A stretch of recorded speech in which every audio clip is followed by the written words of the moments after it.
ಬೆನ್ನಿಗೆ ಚೂರಿ ಹಾಕ್ಬಿಟ್ರಲ್ರಿ, ಏನು ರೇಗಿಸ್ಬಿಟ್ನಂತೆ. ಅದು ನಾಮಿನೇಷನ್ಗೆ ಒಂದು ರೀಸನ್ ಅಂತ. ನೀನು ಏನು ಮಾಡ್ತಾ ಇಲ್ಲ, ಅಡ್ಕೊಂಡು ನಿಂತಿದ್ಯಾ. ಫಸ್ಟ್ ಅಲ್ಲೇ ತಪ್ಪು ಮಾಡಿದ್ ನಾನು, ಜಂಟಿಯಾಗೆ ಹೋಗ್ಬಾರ್ದಾಗಿತ್ತು. ನಿಜವಾಗ್ಲೂ ಸ್ಪಂದನ ಅಲ್ಲ ಕಣ್ರಿ ಲಕ್ಕಿ, ನೀವು ಕಣ್ರಿ ಲಕ್ಕಿ. ಇಷ್ಟೆಲ್ಲ ಮನ್ಸಲ್ಲಿ ಇದೆ ಅನ್ನೋದಾದ್ರೆ ಹೇಳ್ಬೇಕಿತ್ತು ಇಷ್ಟ ದಿನ. ನಾನು ನಿಂತರ ಅಲ್ವಲ್ಲ, ಈಗಲೂ ಹೇಳ್ತೀನಿ, ನೀನು ಫ್ರೀ ಪ್ರಾಡಕ್ಟ್ ಅಂತ ಹೇಳ್ತೀನಿ. Free product. ಇವತ್ತು ಅವನು ಹೇಳಿದಷ್ಟು I couldn't take. Big boss ಇಂದು ರಾತ್ರಿ 9:30ಕ್ಕೆ. ಸ್ನೇಹಿತರೆ, ನೀವೆಲ್ಲರೂ ಕೂಡ ಈಗ ಪ್ರೋಮೋನ ನೋಡ್ಕೊಂಡು ಬರುವಂತ ಕೆಲಸ ಮಾಡಿದ್ರಿ. ಅದರಲ್ಲಿ ನಿನ್ನೆ ರಾತ್ರಿ ವಿಲನ್ ಅವರು ಒಂದು ಟಾಸ್ಕ್ ಅನ್ನ ಕೊಡ್ತಾರೆ ಗಿಲ್ಲಿಗೆ ಮತ್ತೆ ಅಶ್ವಿನಿ ಗೌಡ ಅವರಿಗೆ. ಏನ್ ಟಾಸ್ಕ್ ಅದು ಅಂತ ಅಂದ್ರೆ, ಲೈಕ್ ಏನಾದರೂ ಮಾಡಿ ಕಾವ್ಯ ಅವರನ್ನ ಅಳಿಸ್ಬೇಕು ಅನ್ನೋದು ಒಂದು ಟಾಸ್ಕ್. ಬಹಳ ಚೆನ್ನಾಗಿತ್ತು.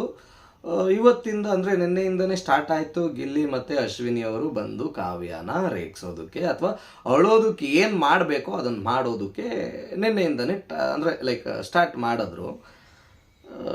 ಇವತ್ತು ಗಿಲ್ಲಿ ಬಂದು ಬೆನ್ನಿಗೆ ಚೂರಿ ಹಾಕ್ಬಿಟ್ರಲ್ರಿ, ನಿಮ್ಮ ಜೊತೆಗೆ ನಾನು ಜಂಟಿ ಇದಕ್ಕೆ ಬರಬಾರ್ದಾಗಿತ್ತು, ಹಾಗೆ ಹೀಗೆ ಇನ್ನೊಂದು ಮತ್ತೊಂದು ಅಂತ ಹೇಳ್ತಾರೆ. ಆಮೇಲೆ ಹೌದು ಎಲ್ಲರೂ ಹೇಳೋದೇನು, ನಾನು ಹೇಳ್ತೀನಿ ಕೇಳಿ, ನೀವು ಫ್ರೀ ಪ್ರಾಡಕ್ಟೇನೆ ಅಂತ ಅಂದ್ಬಿಟ್ಟು ಗಿಲ್ಲಿ ಹೇಳಿದ ತಕ್ಷಣನೇ ಯಾರು ಹೇಳಿದ್ರು ನನಗೆ ಅಷ್ಟು ಬೇಜಾರಾಗ್ತಾ ಇರಲಿಲ್ಲ. ಆದರೆ ಗಿಲ್ಲಿ ಬಾಯಲ್ಲಿ ಈ ಥರ ಮಾತು ಬರುತ್ತೆ ಅಂತ ನಾನು ಎಕ್ಸ್ಪೆಕ್ಟ್ ಮಾಡಿರಲಿಲ್ಲ ಅಂತ ಯಾರು ನಮ್ಮ ಕಾವ್ಯ ಅವರು ಹೇಳ್ತಾರೆ. ಕಾವ್ಯ ಅವರೇ, ನಿಮ್ಮ ಬಾಯಲ್ಲೂ ಕೂಡ ಗಿಲ್ಲಿ ಎಕ್ಸ್ಪೆಕ್ಟ್ ಮಾಡಿರಲಿಲ್ಲ. ಫಸ್ಟ್ ಆಫ್ ಆಲ್ ಇದು ಕಾಮಿಡಿ ಬಿಡಿ, ಓಕೆನಾ. ಬಿಗ್ ಬಾಸು ಗಿಲ್ಲಿಗೆ ಮತ್ತು ಅಶ್ವಿನಿಗೆ ಕೊಟ್ಟಿರ್ತಕ್ಕಂಥ ಒಂದು ಚಿಕ್ಕ ಟಾಸ್ಕ್ ಇದು, ಆಯಿತಾ. ಆ ಟಾಸ್ಕ್ನಲ್ಲಿ ಗಿಲ್ಲಿ ಕೆಲವನ್ನ ಅಂದರೆ ನಿಮ್ಮನ್ನು ಅಳಿಸ್ಬೇಕು ಅಂತ ಅಂದ್ಬಿಟ್ಟು ಆ ಥರ ಮಾಡ್ತಾ ಇದ್ದಾನೆ. ಆದರೆ ಇಡೀ ಕರ್ನಾಟಕ ನೋಡ್ತಾ ಇದೆ ನೀವು ಮಾಡಿದ್ದು ಅದನ್ನೇ ಅಲ್ವೇ. ಗಿಲ್ಲಿನೂ ಎಕ್ಸ್ಪೆಕ್ಟ್ ಮಾಡಿರಲಿಲ್ಲ ಅಲ್ವಾ. ನೀವು ನಾಮಿನೇಷನ್ ಮಾಡ್ತೀರಾ ಗಿಲ್ಲಿನ, ನೀವು ಗಿಲ್ಲಿನ ನೀರಿಗೆ ತೆಳೆದಿರಿ, ಗಿಲ್ಲಿನ ನೀವು ಅಂದರೆ ಗಿಲ್ಲಿ ಆಡ್ತಾ ಇರೋ ಆಟ ಸರಿ ಇಲ್ಲ ಅಂತ ಹೇಳ್ತೀರಿ. ಅದನ್ನೆಲ್ಲ ಗಿಲ್ಲಿ ಒಪ್ಕೋಬೇಕು. ಗಿಲ್ಲಿ ಏನೋ ಒಂದು ಮಾಡಿದ್ರೆ ಅಂದರೆ ಗಿಲ್ಲಿ ಈಗ ಮಾತಾಡ್ತಾ ಇರೋದಕ್ಕೆ ನಿಮ್ಮ ಕೈಲಿ ಸಹಿಸ್ಕೊಳ್ಳೋದಕ್ಕೆ ಆಗ್ತಾ ಇಲ್ಲ. ಯೋಚನೆ ಮಾಡಬೇಕಾದಂಥ ವಿಚಾರ ಏನಪ್ಪ ಅಂದರೆ, ಕಾವ್ಯ ಅವರನ್ನ ಗಿಲ್ಲಿ ಸಪೋಸ್ ಅವನು ಅಂದರೆ ಒಂದು ಲೆಕ್ಕಾಚಾರದಲ್ಲಿ ಹೇಳಬೇಕು ಅಂತಂದರೆ ಗಿಲ್ಲಿಯನ್ನೇ ಗಿಲ್ಲಿ ನಂಬಿರಲಿಲ್ಲ ಅನ್ಸುತ್ತೆ. ಅಷ್ಟು ಕಾವ್ಯಗಳನ್ನು ನಂಬಿದ್ರು ಗಿಲ್ಲಿ, ಅಷ್ಟು ಇದ್ರಾಗ ನಂಬಿದ್ದ ಗಿಲ್ಲಿ. ಆದರೆ ಗಿಲ್ಲಿಗೆ ನೀವು ಕೊಟ್ಟಂಥ ಉತ್ತರ ಏನ್ರಿ ಕಾವ್ಯ ಅವರೇ? ಪ್ರತಿ ಬಾರಿ ನಾಮಿನೇಷನ್ ಲಿಸ್ಟಲ್ಲಿ ಗಿಲ್ಲಿನ ಎತ್ತಿಡ್ತೀರಿ ನೀವು.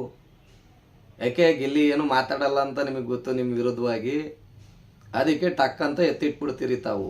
ಮತ್ತು ಇನ್ನೊಂದು, ಕಾವ್ಯ ಅವರ ಬಗ್ಗೆ ನನಗೆ ನೋಡ್ರಪ್ಪ, ಇಲ್ಲಿ ಕೆಲವರು ಕಮೆಂಟ್ ಮಾಡೋರಿಗೆ ನಾನು ಹೇಳುವಂಥದ್ದು, ಕಾವ್ಯಗೂ ನನಗೂ ಪರಸ್ಪರವಾಗಿ ಯಾವುದೇ ಒಂದು ವಿರೋಧ ಇಲ್ಲ.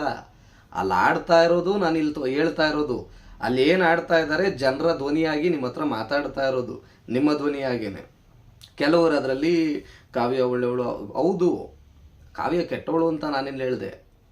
ಕಾವ್ಯ ಬಂದು ಆಡ್ತಾ ಇರೋ ರೀತಿ ಸರಿ ಇಲ್ಲ, ಗಿಲ್ಲಿಯ ನಂಬಿಕೆಯನ್ನು ಉಳಿಸ್ಕೊತಾ ಇಲ್ಲ, ಗಿಲ್ಲಿ ಇಟ್ಟಿರ್ತಕ್ಕಂಥ ನಂಬಿಕೆಗೆ ದ್ರೋಹ ಆಗ್ತಾ ಇದೆ ಅನ್ನೋದು ನಮಗನ್ನಿಸ್ತಾ ಇರೋದು. ನಮಗೇನು ಇಡೀ ಕರ್ನಾಟಕದ ಜನರಿಗೆ ಅನ್ನಿಸ್ತಾ ಇರತಕ್ಕಂಥ ಒಂದು ಮಾತಿದು. ಕಾವ್ಯ ಅವ್ರು ಹೆಂಗಿದ್ರು, ಕಾವ್ಯ ಅವ್ರನ್ನ ಗಿಲ್ಲಿ ಯಾವ ಥರ ನೋಡ್ಕೊತಾ ಇದ್ದ, ಯಾವುದೇ ಒಂದು ಗೇಮ್ ಆದರೂ ಕೂಡ ಇವತ್ತಿನವರೆಗೂ ಕಾವ್ಯನ ಬಿಟ್ಕೊಂಡು ಕೊಡ್ತಿಲ್ಲ ಗಿಲ್ಲಿ. ಇವಾಗ ಕಾಮಿಡಿ ಅಂತ ಅಂದ್ಬಿಟ್ಟು ನೆನ್ನೆ ವಿಲನ್ ಹೇಳಬೇಕಾದ್ರೂ ಯೋಚನೆ ಮಾಡ್ತಾ ಇದ್ದಾನೆ, ಅಯ್ಯೋ ಕಾವ್ಯ ಹಿಂಗೆಲ್ಲ ಮಾತಾಡ್ಬೇಕಾ ನಾನು, ಓಕೆ ಇದೊಂದು ಟಾಸ್ಕು, ಆದರೂ ಕೂಡ ಕಾವ್ಯನ ಅಳಿಸೋವಂಥ ಕೆಲಸ ಮಾಡಬೇಕಾ ನಾನು ಅಂತ ಯೋಚನೆ ಮಾಡ್ತಾ ಇದ್ದಾನೆ ಗಿಲ್ಲಿ. ಬಿಗ್ ಬಾಸ್ ಅಂದರೆ ಹತ್ತೇಣಿಸ್ತೀನಿ ಹತ್ರ ಒಳಗಡೆ ಹೇಳ್ಬೇಕು ಅಂತ ಅಂದಾಗ ವಿಧಿ ಇಲ್ಲದೆ ಹೇಳುವಂಥ ಕೆಲಸ ಮಾಡ್ತಾನೆ. ಮತ್ತು ಇಡೀ ಮನೆಯವ್ರಿಗೆ ಎಲ್ಲರಿಗೂ ಕೂಡ ಚಿಕನ್ ಬೇಕು ಅನ್ನೋ ಸಲುವಾಗಿ, ಇಡೀ ಮನೆಯವ್ರಿಗೆಲ್ರಿಗೂ ಚಿಕನ್ ಕೊಡಬೇಕು ಅನ್ನೋ ಸಲುವಾಗಿ ಗಿಲ್ಲಿ ಈ ಥರ ಮಾಡಿರ್ತಕ್ಕಂಥದ್ದು. ಆದರೆ ಯಾರು ಹೇಳಿದ್ರೂ ನನಗೆ ಬೇಜಾರಾಗ್ತಾ ಇರಲಿಲ್ಲ. ಗಿಲ್ಲಿ ಹೇಳ್ಬಿಟ್ಟ, ಹಂಗೆ ಹೇಳ್ಬಿಟ್ಟ ಅಂತ ಹೇಳ್ತಾ ಇದ್ದೀರಿ ತಾವು. ಆ ಥರ ಗಿಲ್ಲಿ ಹೇಳಬೇಕು ಅಂತಂದಿದ್ರೆ ಬಕೆಟ್ಗಳ್ಗಟ್ಲೆ ಇಡಬೇಕಾಗಿತ್ತು ಗಿಲ್ಲಿ ಮುಂದೆ. ಯಾಕೆಂತಂದ್ರೆ ಅಷ್ಟು ನೋಯಿಸ್ಬಿಟ್ಟಿದ್ದೀರಿ ತಾವು ಗಿಲ್ಲಿನ ಪ್ರತಿ ವಿಚಾರಗಳಲ್ಲೂ ಕೂಡ. ಯಾರೋ ಏನೋ ಹೇಳಿದ್ರು ಅಂದ್ರೆ ಅದನ್ನು ಗಿಲ್ಲಿ ಮೇಲೆ ಪ್ರಯೋಗ ಮಾಡಿದ್ದೀರಿ ತಾವು. ಗಿಲ್ಲಿ ನಿನ್ನನ್ನು ಯೂಸ್ ಮಾಡ್ಕೊತಾ ಇದ್ದಾನೆ ಅಂದರೆ ಗಿಲ್ಲಿ ಮೇಲೆ ಪ್ರಯೋಗ. ಗಿಲ್ಲಿನ ಯಾರು ಯೂಸ್ ಮಾಡ್ಕೊತಾ ಇದ್ದಾರೆ ಇಡೀ ಕರ್ನಾಟಕ ನೋಡ್ತಾ ಇದೆ, ಅದು ಬೇರೆ ಪ್ರಶ್ನೆ ಬಿಡಿ. ಆದರೆ ಅದನ್ನು ನೀವು ಪ್ರಯೋಗ ಮಾತ್ರ ಗಿಲ್ಲಿ ಮೇಲೆ ಮಾಡಿದ್ದೀರಿ ಜಾಸ್ತಿ. ನೀವು ಅದೇನಂತಾರೆ ಆ ಒಂದು ಪ್ರಯೋಗಾತ್ಮಕ ಹೇಳಿಕೆ ಕೊಡೋದಾಗ್ಬೋದು, ಪ್ರಯೋಗಾತ್ಮಕವಾಗಿ ಏನೋ ಮಾಡುವಂಥದ್ದಾಗ್ಬೋದು, ಗಿಲ್ಲಿ ಮೇಲೆ ನೀವು ಮಾಡಿರೋದು. ಬೇರೆ ಇನ್ಯಾರ ಮೇಲೆ ಮಾಡಿದ್ದೀರಿ ತಾವು? ಅಲ್ಲ ಈಗ ಓಕೆ, ಇಡೀ ಮನೆ ಏನಾದರೂ ಮಾತಾಡ್ತಾ ಇರಲಿ, ಗಿಲ್ಲಿ ನಿಮ್ಮ ಜೊತೆಗಿದ್ದಾನೆ ಅಂತ ಅಂದಾಗ ನೀವು ಗಿಲ್ಲಿ ಜೊತೆಗೆ ಯಾಕಿರಬಾರ್ದು? ಅವನಿಗೆ ನೀವು ಗೆದ್ರೆ ಅವ್ನಿಗೇನಾದರೂ ಕೊಡ್ತೀರಾ? ಅಥವಾ ನಿಮ್ಮ ಬಗ್ಗೆ ಅವ್ನು ಮಾತಾಡಿದ್ರೆ ಏನಾದರೂ ಅವ್ನಿಗೆ ನೀವೇನಾದರೂ ದುಡ್ಡು ಗಿಡ್ಡು ಏನಾದರೂ ಕೊಡ್ತೀರಾ? ಇಲ್ವಲ್ಲ. ಆದರೆ ಗಿಲ್ಲಿನ ನೀವು ಅಷ್ಟು ಡಾಮಿನೇಟ್ ಮಾಡಿದಾಗ ಗಿಲ್ಲಿ ಅದನ್ನು ಬೇಜಾರಾಗದೆ ನಮ್ಮ ಕಾವು ಅಲ್ವಾ ಅಂದ್ಕೊಂಡೇ ಬಿಟ್ಟಿದ್ದಾನೆ. ಇನ್ನೂ ನಮ್ಮ ಕಾವು ಅಲ್ವಾ ಅನ್ನೋ ಒಂದು ಇದರಲ್ಲೇ ಇದ್ದಾನೆ ಇವತ್ತಿಗೂ. ಇಡೀ ಕರ್ನಾಟಕ ಅಲ್ಲೇನೆ ನಮ್ಮ ಚಾನಲ್ನಲ್ಲೇ ಎಷ್ಟೋ ಜನ ಮೆಸೇಜ್ ಹಾಕ್ತಾ ಇದ್ದಾರೆ, ಆಯ್ತಾ?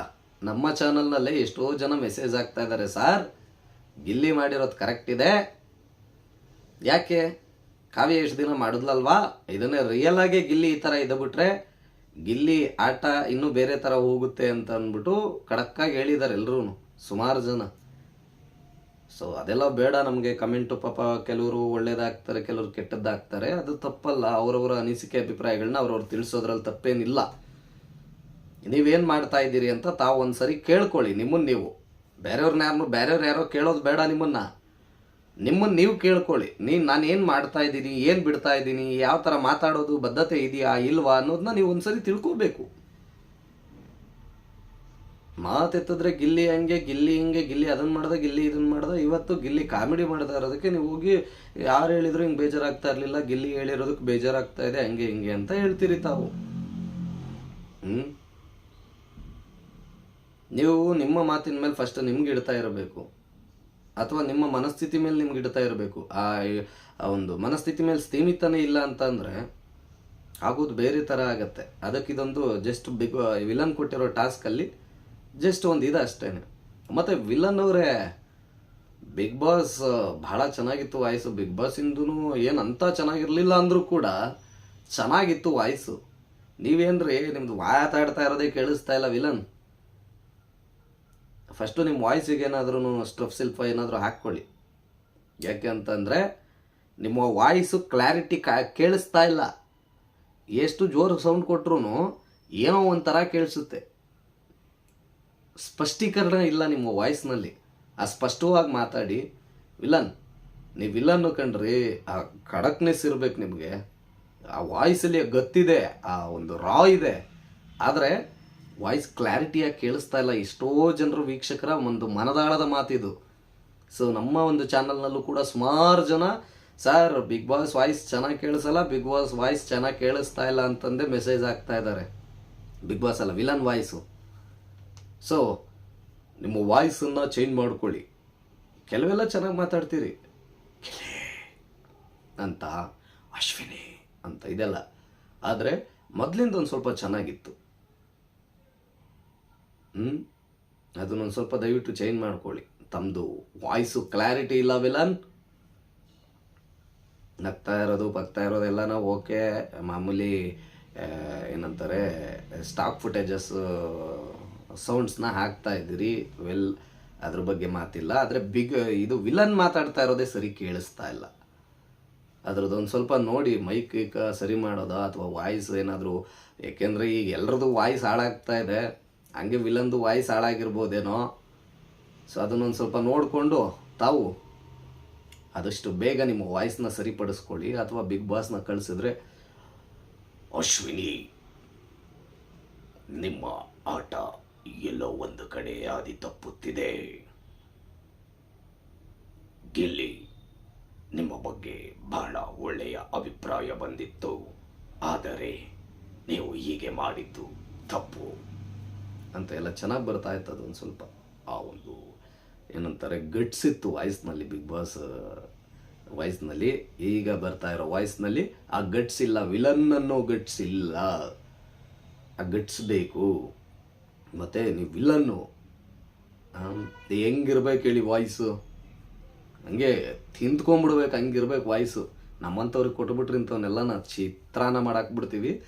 ಇರಲಿ, ನಮ್ಮಂಥವ್ರಿಗೆ ಅವಕಾಶ ಯಾವಾಗ ಬರುತ್ತೆ ನೋಡೋಣ.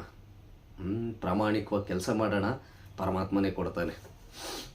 ಎಸ್ ಸ್ನೇಹಿತರೆ, ನಿಮ್ಗೇನು ಅನ್ನಿಸ್ತು ಈ ವಿಡಿಯೋದ ಬಗ್ಗೆ? ನಾನು ಮಾತಾಡಿದ್ದು ಸರಿ ಅನ್ಸಿದ್ರೆ ನೀವು ಕೂಡ ಲೈಕು ಕಮೆಂಟು ಶೇರ್ ಮಾಡೋದ್ರ ಜೊತೆ ನಮ್ಮ ಚಾನಲ್